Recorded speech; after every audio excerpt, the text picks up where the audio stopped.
Nah, tahapan haji yang pertama adalah ihram. Ihram adalah niat para jemaah haji untuk melakukan ibadah haji. Ini dilakukan dimulai pada tempat mikot, yaitu batas geografis yang sudah ditentukan oleh Nabi Muhammad SAW. Nah, pada saat ihram, para jemaah haji akan melakukan mandi sunnah, melakukan pakaian ihram, yaitu satu kain untuk laki-laki dan pakaian serba putih untuk perempuan.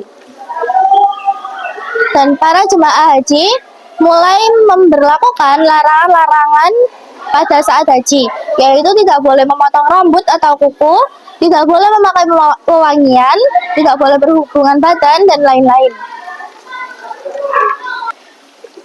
Perjalanan yang kedua saat haji yaitu di sini, yaitu tawaf qudum atau tawaf kedatangan. Setibanya di Mekah sebelum tanggal 8 Zulhijjah, jemaah haji yang datang dari luar Mekah disunahkan melakukan tawaf qudum atau tawaf kedatangan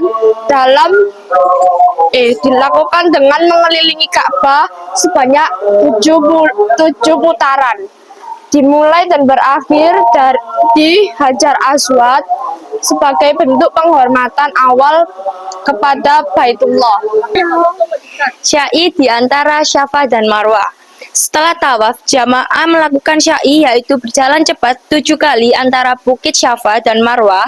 Ini mengenang perjuangan Siti Hajar dalam mencari air untuk anaknya Ismail. Dimulai dari Safa dan diakhiri di Marwah. Mabit di Mina 8 Zulhijjah. Pada hari Tarwiyah, jamaah berangkat ke Mina dan bermalam di sana. Mereka sholat qashar, memendekkan 4 rakaat jadi 2 rakaat tanpa dijamak. Mabit di Mina ini adalah persiapan fisik dan spiritual sebelum hari wukuf di Arafah. Nah, yang kelima ini ada wukuf di Arafah. Wukuf adalah inti ibadah haji. Semua jamaah berkumpul di padang Arafah, mulai duhur sampai maghrib. Mereka mendengarkan khutbah, sholat jamak, qashar duhur, dan asar, lalu memperbanyak doa dan zikir. Disinilah puncaknya permohonan ampun dan munajat. Tanpa wukuf, haji tidak sah. Lalu yang keenam ada bermalam di Musdalifah. Setelah para jemaah haji melakukan wukuf di Arafah, mereka akan menuju ke Musdalifah dan bermalam di sini. Nah, disinilah tempat mereka mengumpulkan batu-batu kerikil untuk melempar jumroh. Salat Isya dan Maghrib di sini dijamak dan dikosor. Suasana di Musdalifah ini sangat tenang, cocok untuk melakukan refleksi. Nah, yang ketujuh, melontar jumrah Aqabah. Setelah bermalam di Musdalifah, jamaah menuju Mina dan melempar 7 batu kecil ke jumrah Aqabah, yaitu jumrah terbesar. Setiap lemparan disertai dengan takbir. Ini menandai penolakan terhadap godaan setan dan menjadi bagian dari simbol ketaatan kepada Allah, mengikuti jejak Nabi Ibrahim. 8. Tahallul atau mencukur rambut. Setelah lempar jumroh, jamaah mencukur atau memotong rambut sebagian rambut mereka. Ini disebut tahallul awal. Setelah tahallul, beberapa larangan ihram yang sudah boleh dilanggar, kecuali berhubungan suami istri. Cukur habis lebih utama untuk laki-laki, sedangkan untuk perempuan cukup memotong beberapa rambut saja.